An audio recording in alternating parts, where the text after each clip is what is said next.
Hello student, आप सभी लोगों के अपने YouTube channel Rathore study point में बहुत बहुत स्वागत है। हम लोग नेक्स्ट क्लास लेकर आ गए हैं। समान विज्ञान का प्रैक्टिस सेट 2 हो चुका था तो 3 लेकर आ चुके हैं।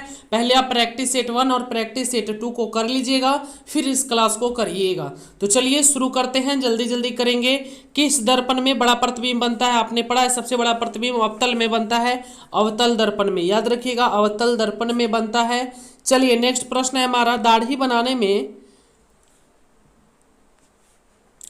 बनाने में किस प्रकार के दर्पण का उपयोग किया जाता है? दाढ़ी बनाने में किस प्रकार के दर्पण का उपयोग किया जाता है? सही होगा अवतल दर्पण का। चलिए नेक्स्ट है, लेंसों में मुख्य फोकस की संख्या कितनी है? लेंसों में मुख्य फोकस की संख्या कितनी है? सही होगा 2। चलिए नेक्स्ट प्रश्न है हमारा, निर्वात में प्रकाश की चाल क्या होती है? सही होगा ऑप्शन ए 3 × 10⁸ मीटर सेकंड। चलिए 5 नंबर प्रश्न है, कॉर्निया में दोष अर्थात उसके पूर्णतः गोलीय न होने के कारण किस प्रकार का नेत्र दोष होता है? तो ये हो जाएगा आपका अविंदुकता। याद रखिएगा। चलिए नेक्स्ट प्रश्न है 6 नंबर, उसके पहले बता दे, बिहार डीएलएड प्रवेश परीक्षा 2022 परीक्षा में 100% सफलता प्राप्त करने के लिए आप हमारे notes, online test, e book हर सब्जेक्ट का आपको मिल जाएगा। इसके लिए आपको हमारे कोर्स को ज्वाइन करना होगा। बिहार डीएलएड सरकारी कॉलेज में 1 सीट पक्का करने के लिए आप हमारे फटाफट कोर्स से जुड़े और अपने संपूर्ण विषयों की तैयारी करें। जल्दी से जुड़े, 100% सफलता की गारंटी लेकर आया है। पढ़ लो चाहे कहीं से, लेकिन सिलेक्शन होगा यहीं से। तो जिनको भी बिहार डीएलएड प्रवेश परीक्षा का फटाफट कोर्स से जुड़ना है, आप सभी लोग व्हाट्सएप करके जुड़ जाइएगा। अधिक जानकारी के लिए कांटेक्ट नंबर दिया हुआ है। प्रतिदिन लाइव क्लास दिया जाएगा, सभी क्लासेस का पीडीएफ भी दिया जाएगा आपको। कोर्स से जुड़ने के लिए 199 का पेमेंट कर लीजिए। चलिए 6 नंबर प्रश्न है, निकट दृष्टि दोष वाले व्यक्ति चश्मे में इस्तेमाल करते हैं। निकट दृष्टि दोष वाले व्यक्ति चश्मे में इस्तेमाल करते हैं, बताइए। सही हो जाएगा ऑप्शन बी अवतल लेंस। याद रखिएगा अवतल लेंस। चलिए 7 नंबर प्रश्न है, निकट दृष्टि दोष दूर करने के लिए किस लेंस का व्यवहार होता है? निकट दृष्टि दोष दूर करने के लिए किस लेंस का व्यवहार होता है? सही हो जाएगा ऑप्शन बी अवतल। याद रखिएगा अवतल लेंस का। चलिए नेक्स्ट प्रश्न है हमारा, बताइएगा। नेक्स्ट है 8 नंबर, डायनेमो से किस प्रकार की धारा प्राप्त होती है? डायनेमो से किस प्रकार की धारा प्राप्त होती है? सही होगा ऑप्शन सी दोनों धाराएं, दिष्ट और प्रत्यावर्ती दोनों धारा डायनेमो से प्राप्त होती है। याद रखिएगा। चलिए नेक्स्ट है, विद्युत शक्ति का एसआई मात्रक है। विद्युत शक्ति का एसआई मात्रक है, सही होगा वाट। याद रखिएगा वाट।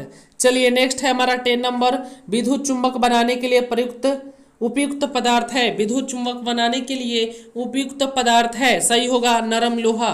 चलिए नरम लोहा से ही ना विद्युत चुंबक बनाया जाता है, नरम लोहा। चलिए नेक्स्ट है, ताप बढ़ने पर चालक का प्रतिरोध। ताप बढ़ने पर चालक का प्रतिरोध बढ़ता है। टेम्परेचर बढ़ेगा तो प्रतिरोध भी बढ़ेगा। ताप बढ़ने पर चालक का प्रतिरोध बढ़ेगा। चलिए आगे बढ़ते हैं, विद्युत धारा उत्पन्न करने की युक्ति को कहते हैं। विद्युत धारा उत्पन्न करने की युक्ति को कहते हैं जनित्र। Option A is the correct answer, जनित्र। चलिए नेक्स्ट प्रश्न है हमारा, उसके पहले बिहार डीएलएड प्रवेश परीक्षा में 100% सफलता प्राप्त करने के लिए आप हमारे पेड कोर्स से जुड़े। बिहार डीएलएड सरकारी कॉलेज में 1 सीट पक्का करने के लिए आप हमारे फटाफट कोर्स से जुड़े और संपूर्ण तैयारी करें। कोर्स से जुड़ने के लिए आप 199 का पेमेंट करके कोर्स से ज्वाइन कर सकते हैं। इस पे आपको व्हाट्सअप कर लेना। अधिक जानकारी के लिए कॉल नंबर दिया हुआ है। चलिए प्रतिदिन लाइव क्लास दिया जाएगा, सभी क्लासेस का पीडीएफ भी आपको दिया जाएगा। जिनको ज्वाइन करना है ज्वाइन कर लेंगे। चलिए 13 नंबर प्रश्न है हमारा, फ्लेमिंग के वाम हस्त नियम में अंगूठा किसकी दिशा को संकेत करता है? फ्लेमिंग के वाम हस्त नियम में अंगूठा किसकी दिशा को संकेत करता है? सही होगा बल का। चलिए नेक्स्ट प्रश्न है हमारा 14 नंबर प्रश्न है, विद्युत विद्युत जनित्र में यांत्रिक ऊर्जा को किस ऊर्जा में परिवर्तित किया जाता है? बताइए। सही होगा ऑप्शन सी, विद्युत ऊर्जा में। चलिए नेक्स्ट है, नाभिकीय ऊर्जा प्राप्त करने हेतु आवश्यक है। नाभिकीय ऊर्जा प्राप्त करने हेतु आवश्यक है, बताइए। सही होगा ऑप्शन सी, यूरेनियम। चलिए नेक्स्ट है हमारा, इनमें से कौन नवीकरणीय ऊर्जा है? इनमें से कौन नवीकरणीय ऊर्जा है? सी हो जाएगा, सौर ऊर्जा। चलिए नेक्स्ट है 17, भोजन का पचना तथा पकना किस प्रकार की अभिक्रिया है? भोजन का पचना तथा पकाना किस प्रकार की अभिक्रिया है? ऑप्शन सी, ऑक्सीकरण उपचयन अभिक्रिया भी बोल सकते हैं इसको। चलिए आ गया समीकरण को ध्यान से समझिएगा। एक समीकरण दिया गया, उपरोक्त अभिक्रिया किस प्रकार की है? बताइए। यह अभिक्रिया किस प्रकार की है? CaCO3 CaOCO2, यानी ये अपघटन हो जाएगा। चलिए नेक्स्ट है हमारा, नेक्स्ट क्वेश्चन है हमारा, उसके पहले बिहार डीएलएड प्रवेश परीक्षा में 100% सफलता प्राप्त करने के लिए आप हमारे फटाफट कोर्स से जुड़े, जिसमें आपको notes, online test, e book हर सब्जेक्ट का मिल जाएगा। तो जिनको भी ज्वाइन करना है फटाफट कोर्स में, एक सीट पक्का करना है। बिहार डीएलएड सरकारी कॉलेज में एक सीट पक्का करने के लिए फटाफट कोर्स से जुड़े और संपूर्ण तैयारी करें। क्लास प्रतिदिन आपको दिया जाएगा, लाइव क्लास, सभी क्लासेस का PDF। कोर्स से जुड़ने के लिए 199 का पेमेंट करें और जुड़ जाएं। चलिए व्हाट्सएप नंबर दिया हुआ है, अधिक जानकारी के लिए कांटेक्ट कर सकते हैं। चलिए आगे बढ़ते हैं। 19 नंबर प्रश्न है, किस प्रकार की रासायनिक अभिक्रिया है? किस प्रकार की रासायनिक अभिक्रिया है? बताइए। तो ये उपचयन अभिक्रिया हो जाएगा। चलिए नेक्स्ट है हमारा, नीचे दी गई अभिक्रिया में कौन सा कथन सही है? नीचे दी गई अभिक्रिया में कौन सा कथन सही है? बताइए। तो हो जाएगा ऑप्शन ए, बिल्कुल सही है, कॉपर का ऑक्सीकरण हो रहा है इसमें Cu यानी कॉपर का ऑक्सीकरण हो रहा है, ठीक है। चलिए नेक्स्ट है, इनमें से कौन अम्लीय पदार्थ है? इनमें से कौन अम्लीय पदार्थ है? 21, इनमें से कौन अम्लीय पदार्थ है? सही होगा, नारंगी का रस, नारंगी का रस। चलिए, किस अम्लीय विलयन का pH मान होता है? किसी अम्लीय विलयन का pH मान होता है, बताइए। किसी भी अम्लीय विलयन का pH मान 7 से कम होता है, याद रखिएगा, 7 से कम।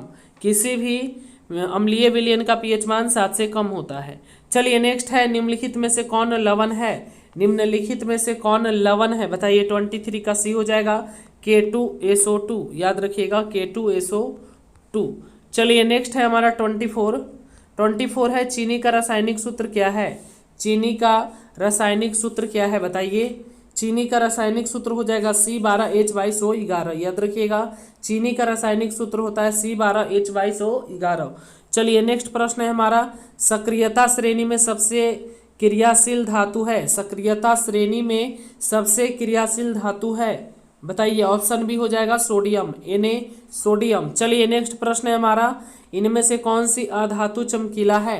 इनमें से कौन सी अधातु चमकीला है? बताइए। इनमें से कौन सी अधातु चमकीला है? 26 का ऑप्शन डी हो जाएगा, ब्रोमीन। चलिए नेक्स्ट है 27, लोहे का परमाणु संख्या। लोहे का परमाणु संख्या हो जाएगा 26। चलिए नेक्स्ट है, निम्न में से कौन कार्बन के अपरूप है? निम्न में से कौन कार्बन के अपरूप है? 28 का हो जाएगा ऑप्शन डी, सब हो जाएगा, हीरा, ग्रेफाइट, फ्लोरीन, सब कार्बन के अपरूप है। चलिए, कैल्शियम कार्बाइड जल के साथ अभिक्रिया करके देता है। कैल्शियम कार्बाइड जल के साथ अभिक्रिया कर देता है, बताइए। तो ये अभिक्रिया करके देता है एथाइन। चलिए नेक्स्ट है 30 नंबर प्रश्न। 30 नंबर है, आधुनिक आवर्त सारणी में तत्वों के वर्गीकरण का क्या आधार माना गया? बताइए। 30, तो क्या आधार माना गया बाबू? बिल्कुल परमाणु संख्या ही माना गया था। चलिए नेक्स्ट प्रश्न, जो भी स्टूडेंट इस वर्ष अपना बिहार डीएलएड में एक सरकारी सीट बुक करना चाहते हैं, सरकारी कॉलेज में एक सीट पक्का करना चाहते हैं, तो आप हमारे डीएलएड प्रवेश परीक्षा 2022 में 100% सफलता प्राप्त करना चाहते हैं, तो आप हमारे पेड कोर्स से जुड़ें। पेड कोर्स से जुड़ने के लिए नीचे दिए गए नंबर पर व्हाट्सअप करें और जुड़ जाएं। स्लाइड हो रहा होगा, उसको देख लीजिए। चलिए, कोर्स से जुड़ने के लिए व्हाट्सअप नंबर दिया हुआ है, अधिक जानकारी के लिए कॉल कर सकते हैं। 199 रुपये की पेमेंट करके आप हमारे पेड कोर्स से जुड़ सकते हैं, जिसमें आपको प्रतिदिन लाइव क्लासेस, सभी क्लासेस का PDF। कोर्स से जुड़ने के लिए 199 का पेमेंट करके जुड़ सकते हैं आप। एक सीट पक्का करने के लिए फटाफट कोर्स से जुड़े और संपूर्ण तैयारी करें। 31 बताइए, आवर्त सारणी के प्रथम वर्ग के सदस्य हैं। आवर्त सारणी के प्रथम वर्ग के सदस्य हैं। 31 का बी होगा क्षारीय धातु। चलिए नेक्स्ट है, हीलियम परमाणु के बाहरी कक्षा में कितने इलेक्ट्रॉन रहते हैं। हीलियम परमाणु के बाहरी कक्षा में कितने इलेक्ट्रॉन रहते हैं। 32 का हो जाएगा ऑप्शन बी 2, याद रखिएगा 2। चलिए नेक्स्ट है, रंध्रों द्वारा जल का निष्कासन क्या कहलाता है। रंध्रों द्वारा जल का निष्कासन क्या कहलाता है। 33 का होगा ऑप्शन सी वाष्पोत्सर्जन, वाष्पोत्सर्जन।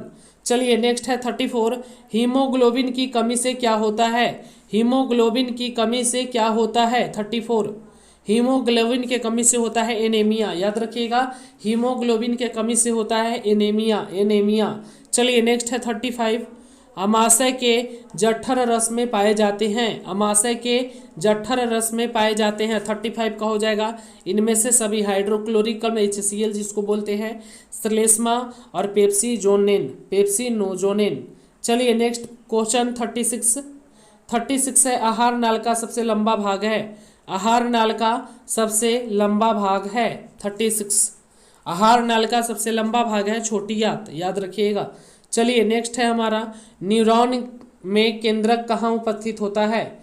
न्यूरॉन में केंद्रक कहाँ उपस्थित होता है। न्यूरॉन में सही हो जाएगा ऑप्शन ए कोशिका काय साइटोन में। चलिए मनुष्य के शरीर की सबसे बड़ी ग्रंथि है। मनुष्य के शरीर की सबसे बड़ी ग्रंथि है 38 का लीवर हो जाएगा, लीवर, याद रखिएगा लीवर। चलिए 39 है, इनमें से जनन ग्रंथि कौन है। इनमें से जनन ग्रंथि कौन है। सही होगा ए और बी दोनों, थायराइड और वृषण। चलिए 40 है, जिनमें नर और मादा लिंग अलग अलग जीवों में होता है वे कहलाते हैं। बताइए वो क्या कहलाएंगे बाबू, तो वो कहलाएगा एक लिंगी। चलिए शुक्राणु बनता है, शुक्राणु किस में बनता है आपको पता है। शुक्राणु बनता है बिल्कुल वृषण में, वृषण में बनता है। चलिए नेक्स्ट है हमारा 43 ना, 43 नंबर क्या है उसके पहले देख लीजिए, बिहार DLED प्रवेश परीक्षा 2022 की अगर आप भी तैयारी करना चाहते हैं तो आप हमारे साथ जुड़ सकते हैं। परीक्षा में 100% सफलता प्राप्त करने की गारंटी। बिहार DLED प्रवेश परीक्षा में बिहार DLED सरकारी कॉलेज में एक सीट पक्का करने के लिए फटाफट कोर्स से जुड़ें और संपूर्ण तैयारी करें। जुड़ने के लिए नीचे दिए गए व्हाट्सएप नंबर पे आप लोग व्हाट्सएप कर लेंगे। अधिक जानकारी के लिए कॉन्टैक्ट नंबर दिया हुआ है। कोर्स से जुड़ने के लिए 199 का पेमेंट करके आप कोर्स से जुड़ सकते हैं। सभी क्लासेस का PDF भी दिया जाएगा, प्रतिदिन लाइव क्लासेस भी दिया जाएगा आपको। चलिए आगे बढ़ते हैं 42 है, निम्न में से कौन परिवार नियोजन की प्राकृतिक विधि है। बताइए तो सही होगा इनमें सभी, संयम, मैथुन, क्रिया में अवरोध, मैथुन की सामंजस्य अवधि। चलिए 43